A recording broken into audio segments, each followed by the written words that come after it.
आशा है कि आप अच्छे होंगे, आपका दिन खुशी से बीते। इसी के साथ हम इस वीडियो को शुभारंभ करते हैं। आज बताते हैं कि इस्लाम में शराब पीना हराम है। यानी कि शराब इसलिए नहीं पी जाती इस्लाम में कि लोगों की दिमाग खराब हो जाते हैं, लोग गलत कार्य करने लगते हैं। वैसे भी शराब ना पीकर कौन सी अच्छी बातें मुसलमानों को बताई हैं, इसकी समीक्षा करेंगे। ये वीडियो है हमारा किताब अल असरीबा। हदीसों की संख्या दी गई है जो इनके इस्लामिक जूरिस्प्रूडेंस में है, तो उसका देखिए पुस्तक संख्या सही मुस्लिम की किताब ये ऑथेंटिक है। फिर एक दूसरा लेख भी बताएंगे जिसमें इन इस्लामिक धूर्तों ने शराब ना पीने की वजह बताई हैं। तो पहली हदीस है सही मुस्लिम, पुस्तक संख्या 7879। क्या कहती है? अली बी अबू तालिब ने बयान किया कि बद्र की लूट से, अली बी अबू तालिब जो इनके चाचा का लड़का था मोहम्मद का, और इनका दामाद भी था फातिमा का हस्बैंड, बद्र की लूट से साफ साफ लिखा है कि इस्लाम में लूट जायज़ है। बद्र की लूट से अल्लाह के रसूल के साथ एक बूढ़ी ऊँटनी मेरे हिस्से आई, यानी मोहम्मद, और मोहम्मद के जो चचेरा भाई था और दामाद भी था अली के हिस्से में आई। अल्लाह के रसूल ने मुझे एक ऊँटनी दी। मैंने उसे एक दिन अंसारी के दरवाज़ों पर घुटनों के बल बैठाया। अंसारी वो मुसलमान जो कि सबसे पहले मदीना में मुसलमान बने, मदीना के रहने वाले थे। कि ये अंसारी जो भारत में लिखते हैं, एक वकील तो जो बिलासपुर में, वो कह रहा हम अंसार के रहने वाले थे, इनको ABCD नहीं आती इस्लाम की। और उस पर इदखिर एक प्रकार की घास ले जाना चाहता था ताकि उसे बेच सकूं। मेरे साथ कनुका, बनु कनिका एक कबीला था, जनजाति का एक सुनार था। मैंने उस घास की बिक्री से प्राप्त मूल्य की मदद से फातिमा के साथ विवाह के अवसर पर एक शादी की दावत देना चाहा, और हमजा भी अबद अल मुत्तलिब उस घर में एक गायिका के साथ शराब पीने में व्यस्त थे। ये सारे के सारे मोहम्मद के रिश्तेदार थे जो उनके लिए गा रही थी। उसने कहा हमजा मोटी ऊँटनियों को काटने के लिए उठो। मैंने इब्न सिहाब से पूछा क्या उसने कुबड़ से कुछ निकाला था? उसने कहा उसने कुबड़ को ही काट दिया। इब्न सिहाब ने अली से कहा, उन्होंने कहा मैंने भयानक दृश्य देखा, इससे मैं हैरान हो गया और मैं अल्लाह के रसूल के पास आया, और साथ में जैद बी हरीथा भी थी, एक औरत भी थी इनके साथ। मैंने उन्हें एक खबर दी और वह जैद के साथ आए। जैद बी बिन्त हरीथा, यानी कि जैद की बेटी हरीथा। मैं उनके पास गया और हमजा के पास गए। उन्होंने उससे नाराज़गी दिखाई। हमजा ने अपनी आंख उठाई और कहा क्या तुम मेरे पिता के सेवक नहीं हो? अल्लाह के रसूल अपनी एड़ियों के बल पीछे लौट गए, क्योंकि हमजा का जो पिता था उसके ये सेवक थे, यहाँ तक कि वे उनसे दूर चले गए। अगली हदीस, यह हदीस जुरैज के अधिकार से श्रृंखला के साथ वर्णित की गई है। पुस्तक संख्या 23, हदीस ये 48 से 80 थी, अब 81 बताते हैं। यही साफ जाहिर है कि मुसलमान भी शराब पीते थे। हुसैन भी अली ने बताया, अली ने कहा बद्र के दिन युद्ध की लूट से मेरे हिस्से में एक ऊँटनी आई। अल्लाह के रसूल ने मुझे उस दिन खुम्स, अल्लाह और रसूल के आरक्षित 5वां हिस्सा, ये मैंने पहले ही बताया था, अल्लाह और उसके रसूल के लिए 5वां हिस्सा लूट में रहता था कि अल्लाह भी लूट में शामिल है, और एक ऊँटनी दी। जब मैंने अल्लाह के रसूल की बेटी फातिमा के साथ अपनी शादी को पूरा करने का मन बना लिया तो मैंने कनुका जनजाति के एक सुनार को अपने साथ चलने के लिए मना लिया ताकि हम इदखिर ला सकें। इदखिर एक घास होती है जो कि ऊँट को खिलाई जाती है, और उसको सुनारों को बेच सकें। इस तरह मैं अपनी शादी की दावत का प्रबंध कर सकूं। जब मैं सामान, पहले कोई करेंसी तो होती नहीं थी, पहले मैं जब सामान यानी बिछौने, बोरे और रस्सियां व्यवस्थित कर रहा था, मेरी 2 ऊँटनियाँ एक अंसार व्यक्ति के मकान के किनारे बैठी हुई थी। मैंने विभिन्न उपकरण किए और आश्चर्यचकित होकर देखा कि उनके कुबर काट दिए गए थे और उनके कूले काट दिए गए थे, उनके जिगर निकाल लिए गए थे, यानी कि मरने की हालत में थी। मैं उनकी दुर्दशा देखकर खुद से रोक नहीं सका। मैंने कहा यह किसने किया है? उसने कहा हमजा भी अब्दुल मुत्तलिब ने यह किया है, और वह इस घर में कुछ अंसार के साथ नशे में धुत है, और उसके साथियों के सामने एक लड़की गा रही थी। उसने अपने गीत में कहा, हे हमजा उठो और इन नंगी ऊँटनियों पर हमला करो। इस पर हमजा एक तलवार लेकर खड़ा हुआ और उनके कुबड़ काट दिए। उनके कूल्हे फाड़ दिए, उनके जिगर को फाड़ डाला। अली ने कहा मैं चला गया, यहाँ तक कि मैं अल्लाह के रसूल के पास पहुँचा। उनके साथ ज़ैद भी हरीता थे। अल्लाह के रसूल सल्लल्लाहु अलैहि वसल्लम ने मेरे चेहरे से पहचान लिया। मैंने क्या अनुभव किया, इस पर अल्लाह के रसूल पैगंबर मोहम्मद ने कहा तुम्हें क्या हो गया है। मैंने कहा अल्लाह के रसूल, अल्लाह की कसम मैंने आज जैसा दुर्भाग्यपूर्ण दिन कभी नहीं देखा। हमजा ने मेरी ऊँटनियों पर अत्याचार किया और उनके कुबड़ काट दिए, उनके कूल्हे फाड़ दिए हैं। वह कुछ शराबियों के साथ एक घर में है। यह सुनकर अल्लाह के रसूल सल्लल्लाहु अलैहि वसल्लम ने उसका लबादा मंगवाया और उसे पहनकर वह आगे बढ़ गया। मैं और जैद भी हरित उसके पीछे पीछे चले, जब तक कि उस घर के दरवाजे पर नहीं पहुंच गया जिसमें हमजा था। उसे पवित्र पैगंबर अनुमति मांगी, जो उन्होंने उसे दी। वे सभी नशे में थे। अल्लाह के रसूल सल्लल्लाहु अलैहि वसल्लम ने हमजा को उसके किए के लिए फटकारना शुरू कर दिया। उसने एक नज़र अल्लाह के रसूल की तरफ डाली, फिर अपने घुटनों की तरफ देखा और फिर नज़रें उठाकर अपनी कमर की तरफ देखा और फिर अपनी नज़रें उठाकर अपना चेहरा देखा। फिर हमजा ने कहा तुम मेरे बाप के गुलाम के अलावा कुछ हो। अल्लाह के रसूल को मालूम हो गया वह नशे में है।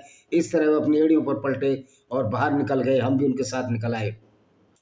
तो ये देखिए, ये इस तरह की चीज़ है। अब देखिए शराब के बारे में, शराब सारे पीते थे। अनस बी मलिक ने बयान किया, पुस्तक संख्या 23, हदीस संख्या 4882 क्या कहती है। अनस बी मलिक ने बयान किया, मैं उस दिन अबू तला के घर में कुछ लोगों का प्याला वाला था जिस दिन शराब हराम थी। जब उद्घोषक ने घोषणा की तब उसकी शराब सूखी खजूर या ताज़ी खजूर से तैयार की गई थी।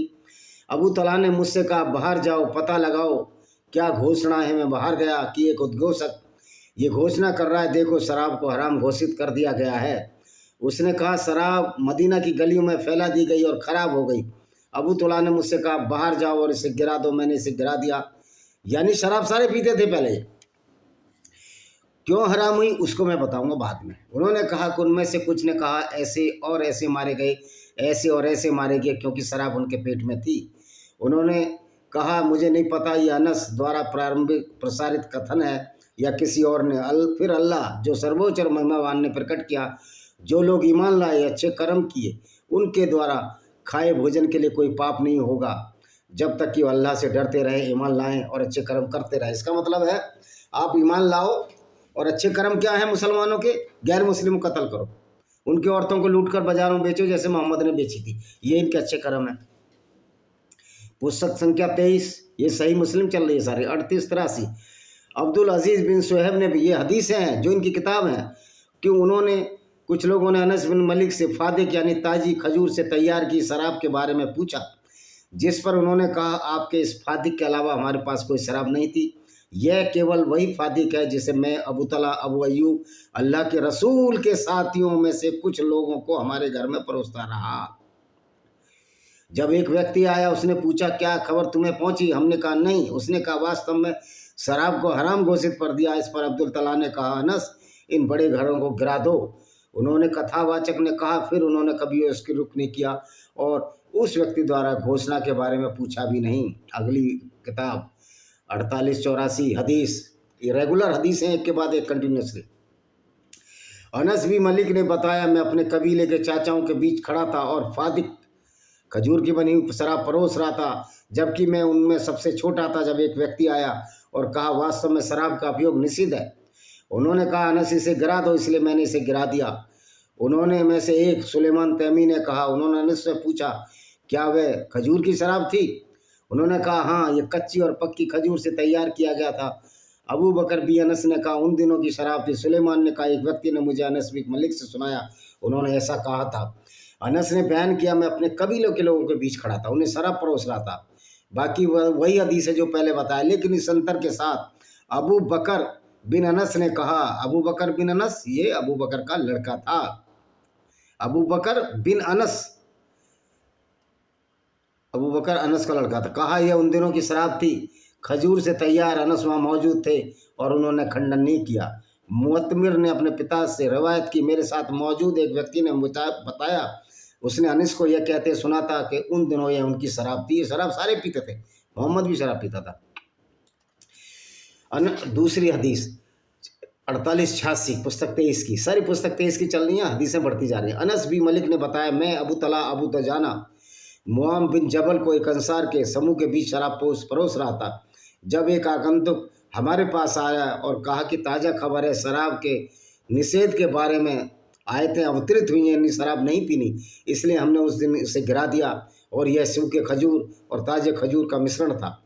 अनस बिन मलिक ने कहा, जब खम यानी शराब को हराम घोषित कर दिया तब उसका आम शराब सूखे और खजूर और ताज़े खजूर का मिश्रण था। इससे अगले हदीस क्या कहती है?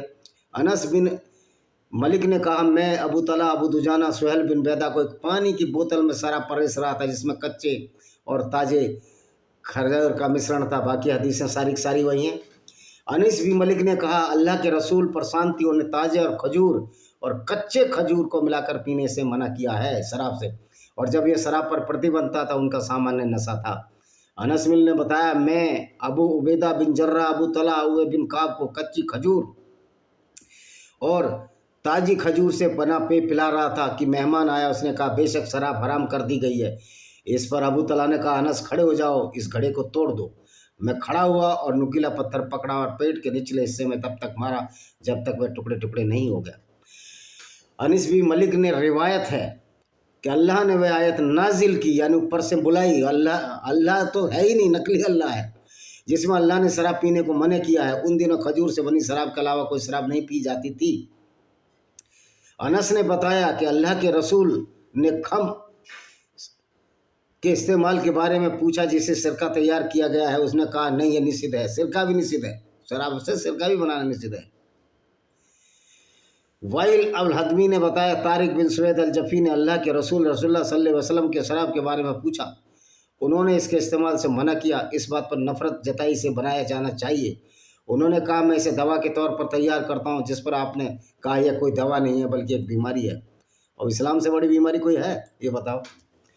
अबू हुरैरा से वर्णित है कि अल्लाह के रसूल सल्लल्लाहु अलैहि वसल्लम ने कहा, शराब इन दो पेड़ों खजूरों और बेल के फलों से तैयार की जाती है। ये हदीसें बता रहा हूँ इनकी। ये हदीस अबू हुरैरा के अधिकार पर विभिन्न स्रोतों के माध्यम से वर्णित की गई है। अबू हुरैरा ने अल्लाह के रसूल सल्लल्लाहु अलैहि वसल्लम से रिवायत किया, उन्होंने फरमाया, शराब बेल और खजूर से बनती है। अबू कुरैब ने इसे शब्दों में थोड़े से बदलाव के साथ किया है। जाबिर बिन अब्दुल्ला अंसारी ने बताया कि अल्लाह के रसूल ने अंगूर, ताजे खजूर और अंगूर को एक साथ मिलाकर नवेद तैयार करने से मना किया। शराब उसमें ताजे खजूर और कच्ची खजूर के एक साथ मिलकर नवीद तैयारी को मना किया है। जाबिर बिन अब्दुल्ला ने अल्लाह के रसूल सल्लल्लाहु अलैहि वसल्लम से रिवायत किया कि उन्होंने फरमाया, नवीद तैयार करने के लिए ताजे खजूर, सूखे खजूर, अंगूर और ताजे खजूर को न मिलाया जाए। अगर किसी का नवीद नाम हो, आप समझ लेना कि शराबी नाम है इसका। जाबिर बिन अब्दुल्ला अंसारी ने बताया कि अल्लाह के रसूल उन पर शांति हो, ताज़ा खजूर को मिलाकर नवीद की तैयारी से मना किया है। तो ये इस तरह की हदीसें। अब ये शराब बंद कैसे हुई है, देखिए।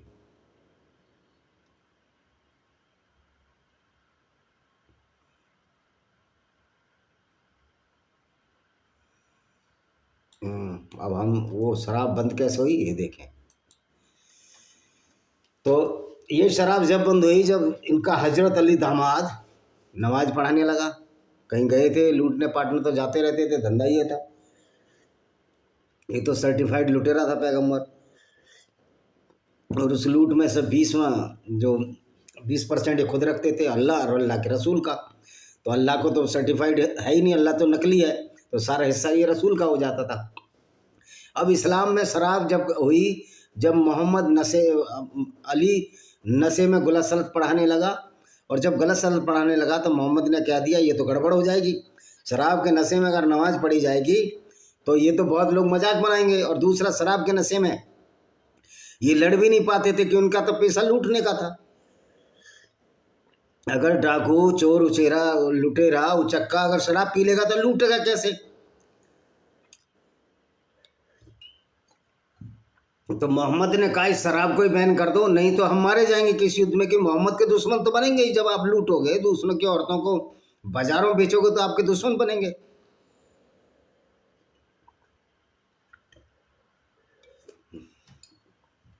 तो ये इसकी वजह थी। अब इनकी किताबें क्या कहती हैं देखो, और किस तरह ये मुल्ला जो धूर्त मौलाना है, ये बताते हैं कि मोहम्मद कितना बढ़िया आदमी था। मोहम्मद को शराब पीता था, मगाफिर नाम की। तो इस्लाम में शराब के निषेध का उल्लेख करने वाला प्राथमिक स्रोत कुरान है, चैप्टर अल बकरा की 2:219। सूरा अल बकरा चैप्टर 2 की 219 और सूरा अल माइदा 5 की 90-91 ये साफ कहती हैं कि शराब पीने से होने वाले नुकसान इसके किसी भी लाभ नहीं है। कुरान में नशे और जुए को शैतान की घृणित कृत्य बताया गया तथा विश्वासी जो इस्लाम को मानते हैं सफलता प्राप्त करने के लिए इनसे दूर रहने का आग्रह किया गया था। शराब को लोगों को ईश्वर को याद करने, प्रार्थना रोकने की क्षमता के लिए जाना जाता है, जो कि मुसलमानों की दैनिक दिनचर्या और आध्यात्मिक विकास के लिए महत्वपूर्ण है। अब ये समझ में नहीं आता ये कौन सा आध्यात्मिक विकास करता था मोहम्मद। दूसरों की औरतों को लूटकर ये अपना आध्यात्मिक विकास करता था। दूसरे की औरतों को, यहूदी औरतों को ये उनके साथ बलात्कार करते थे, इनके साथ ही ये खुद करते थे, और 6 साल की औरत से शादी करके ये कौन सा आध्यात्मिक विकास करता था। मुसलमान पूरी दुनिया में नफरत फैलाकर ये मोहम्मद कहता था कि आध्यात्मिक विकास होता है, लूटने से आध्यात्मिक विकास होता है। शराब सिर्फ इसलिए नहीं पीते कि मोहम्मद ये कई बार लड़ाई में हारने की संभावना थी और लूटपाट में इनकी अक्षमता साबित होती थी, इसलिए शराब रोकी गई। क्योंकि बाकी इस्लाम में तो एक भी अच्छा ही बता दो मुझे। मैं कहता हूँ वो शराबी ज़्यादा अच्छा है किसी भी इस्लाम के मानने वालों से, जो किसी की औरतों को नहीं लूट ला, किसी को औरतों के साथ बलात्कार नहीं करता, छोटी बच्चियों के साथ शादी नहीं करता। ऐसा शराबी मोहम्मद से लाख गुना अच्छा है। उसके कुछ उसूल हैं दुनिया के लिए। अगर कोई व्यक्ति शराब पीकर अपने में मस्त है तो किसी का नुकसान नहीं पहुंचता, तो मोहम्मद से लाख गुना अच्छा है। ये मोहम्मद ने तो हर काम ऐसा किया जिससे दूसरों को नुकसान पहुंचे, दूसरों को पर पीड़क, दूसरों की पीड़ा देने में ये आनंद वाला व्यक्ति था, जिसको कि मोहम्मद के नाम से बोलते हैं। तो ये पर पीड़क था, दूसरों की औरतों को लूटता, उनको बाजारों में बेचता। इस तरह के पैगंबर होते हैं। अच्छा जी, इनका आध्यात्मिक विकास तो मैंने बता दिया किस तरह का आध्यात्मिक विकास। अध्यात्म नाम का तो कोई इस्लाम जानता ही नहीं है। अध्यात्म तो ये कहता है किसी जीव की हत्या न करो, और तुम्हारा अल्लाह कहता है कि भाव मेरे नाम पर, मांस खाओ खूब और खून मेरे नाम पर भाव। इसलिए तो खून को बहा देते हैं मुसलमान कि वो अल्लाह को सीधा चला जाता है। तो ये क्या आध्यात्मिक है, क्या जीवन शैली है? यानी कि आप दूसरों को कत्ल करके खुद जीना चाहते हो, ये अब हो नहीं सकता। इसका समुचित जवाब दिया जाएगा और दिया जा रहा है। इसलिए हमारे बहुत से मुस्लिम भाई इस्लाम छोड़ रहे हैं। देखिए, इस्लाम मूर्खों के लिए तो अच्छी बात हो सकती है, हत्यारों और चोर और बलात्कारियों के लिए इस्लाम एक आदर्श हो सकता है, पैगंबर आदर्श हो सकता है, लेकिन अच्छे व्यक्ति के लिए आदर्श नहीं होता।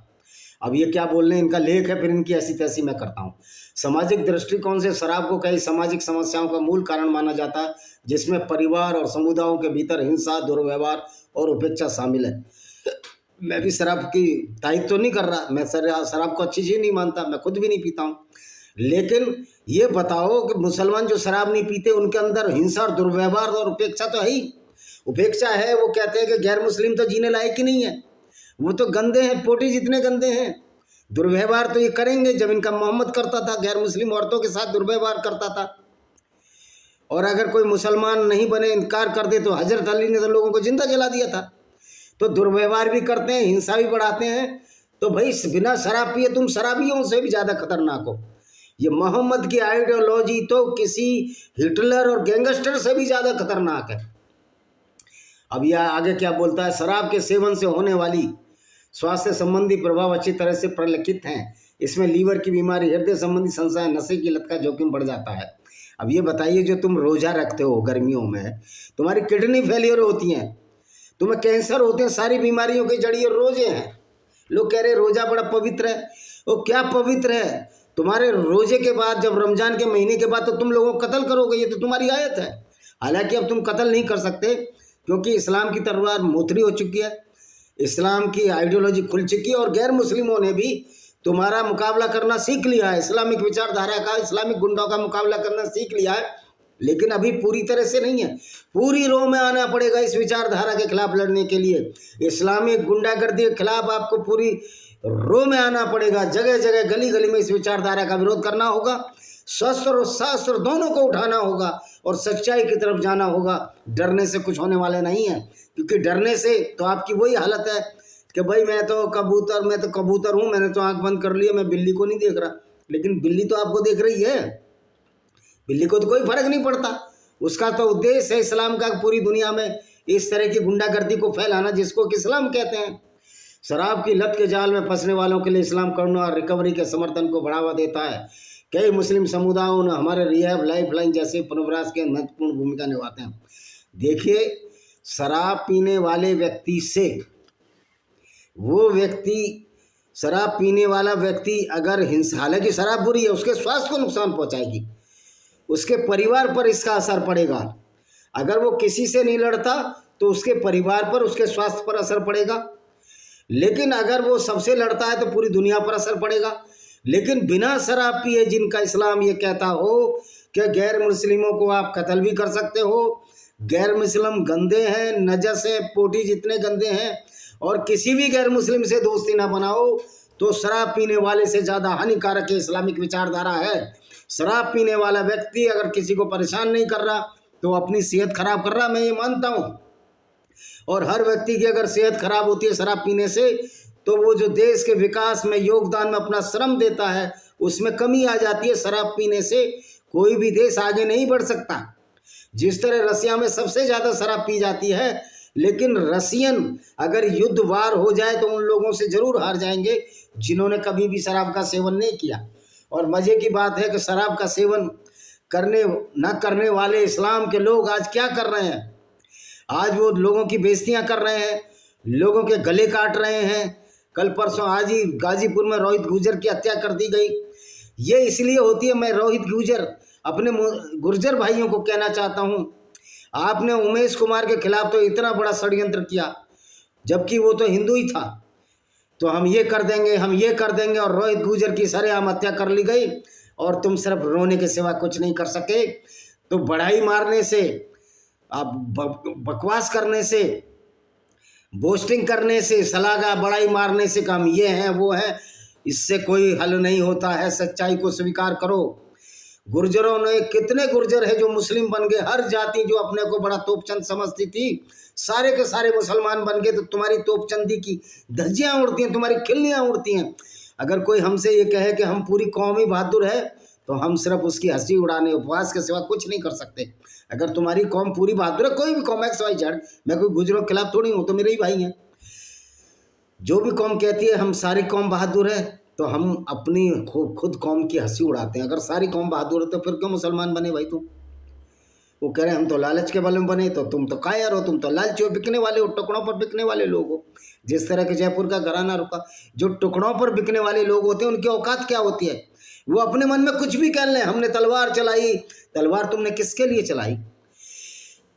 तलवार चलाई तुमने उन इस्लामिक लोगों के लिए जिनकी विचारधारा ये कहती है गैर मुस्लिम को जीने का हक नहीं है। तो तुम जैसे गद्दारों से हम क्या करें? तुम्हारे तो दिमाग सड़े हुए लोग हैं। जब सड़े हुए दिमाग होते हैं वो पागल होते हैं, और पागलों से बहस करने का कोई फायदा नहीं। बाकी हमें तो हंसी आती है जब अपने आप को बहादुर डिक्लेयर करते हो आप लोग। तो मोहम्मद भी शराब पीते थे। एक बार मोहम्मद जब मारिया अल-किबतिया के पास, उसकी पत्नी हफ्सा जो मोहम्मद की पत्नी थी, उसको उसके बाप के घर भगाकर, और मारिया अल-किबतिया जो ईसाई औरत थी उसके साथ इंटरकोर्स करने लगे छिपकर। उनके मुंह से बदबू आ रही थी, तो उन्होंने कहा मैंने मगाफिर किया है मारिया अल-किबतिया के साथ। मगाफिर एक तरह की शराब थी, जैसे फदिक है। तो ये सारे के सारे शराब पीते थे। वजह, सवाल यह है कि इस्लाम में शराब छोड़कर कौन से अच्छे काम बताएं? इस्लाम में तो दूसरों को कत्ल, दूसरों को मारना, यही तो बताया है। तो फिर शराब छोड़ने से भी क्या फ़ायदा हुआ? तो आप तो और ज़्यादा बदमाश हो गए। शराब छोड़ने के बाद तो आपको नशा ही नहीं होगा, तो आप तो ज़िंदगी भर औरतें लूटते रहे, उनको बाज़ारों में बेचते रहे। और यही काम आज तक सेक्स स्लेवरी सऊदी अरब में भी होती है। और अजहर यूनिवर्सिटी की जो प्रोफेसर है, एक मुस्लिम प्रोफेसर है, वो कहती है, मैंने किसी किताब में इसका जिक्र दिया है, शायद इसी किताब में ही पढ़ी है, विनेमस fangs of cobra by Vijay Kumar Pal, या इसमें होगा लेमेंट ऑफ सिंजार। अब 10-11 किताबें याद नहीं रहता। Tears of Yazidi women by Vijay Kumar Pal, या इसमें पढ़ लीजिए, शायद इसमें होगा black dots of terrorism by Vijay Kumar Pal. ये सारी किताबें अमेजॉन फ्लिपकार्ट पर हैं। उसमें मैंने कहा कि मोहम्मद की पत्नी बोली कि आपके मुंह से बदबू आ रही है। कह रहे मैंने तो मगाफिर पिया है। और हफ्सा ने पकड़ लिया। फिर मोहम्मद ने आयत उतार दी कि मोहम्मद चाहे जिस मर्जी से इंटरकोर्स कर सकता है, वो तो पैगंबर है। यानी लूटपाट भी करे, औरतों को बाजारों में बेच दे, गैर मुस्लिमों को कत्ल करने की आयतें बुलवाए अपने मन से, क्योंकि अल्लाह तो था ही नहीं। वो पैगंबर है, मैंने यानी कि इस पैगंबर की जो विचारधारा इस्लाम की, उसकी गुंडागर्दी चलती रहे और लोग विरोध भी ना करें। और ये संविधान के रक्षक जो अपने कहते हैं, जो नेता हैं, ये इस पर उंगली दांतों तले चुप्पी साध जाते हैं।